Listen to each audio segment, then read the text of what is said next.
Hello അസ്സലാമു അലൈക്കും. ഇത് നമ്മളൊരു 16 പാനൽ അനാർക്കലിയാണ് കേട്ടോ ചെയ്തെടുക്കുന്നത്. അപ്പോൾ ഇതിൻ്റെ മെറ്റീരിയലും ലേസൊക്കെ നമ്മുടെ കസ്റ്റമർ തന്നെ കൊണ്ടു തന്നതാണ് കേട്ടോ. അപ്പോൾ ഞാനിത് കട്ട് ചെയ്തെടുക്കുകയാണ്. അപ്പോൾ നമ്മുടെ ഈ ഒരു ഇത്രയും ലെയർ ആയതുകൊണ്ട് ഈ ഒരു മെറ്റീരിയൽ കട്ട് ചെയ്യാൻ ഇത്തിരി ബുദ്ധിമുട്ടുണ്ടായിരുന്നു കേട്ടോ.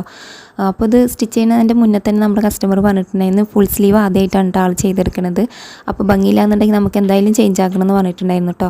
അപ്പോൾ നമ്മളിത് സ്റ്റിച്ച് ചെയ്തെടുക്കുകയാണ്. പിന്നെ ഇതിൻ്റെ സ്റ്റിച്ചിങ് വീഡിയോ ഞാൻ ഈ ഡ്രസ്സല്ല, പക്ഷേ ഈ ഒരു 16 പാനലിൻ്റെ സ്റ്റിച്ചിങ് വീഡിയോ ഞാൻ വേറെ ഇട്ടിട്ടുണ്ടായിരുന്നു കേട്ടോ. അപ്പോൾ അതിൻ്റെ ലിങ്ക് ഞാൻ താഴെ കൊടുക്കുക. അപ്പോൾ നമ്മൾ ഫസ്റ്റ് ഇതാണ് കേട്ടോ സ്റ്റിച്ച് ചെയ്തതിൻ്റെ ഫൈനൽ ലുക്ക്.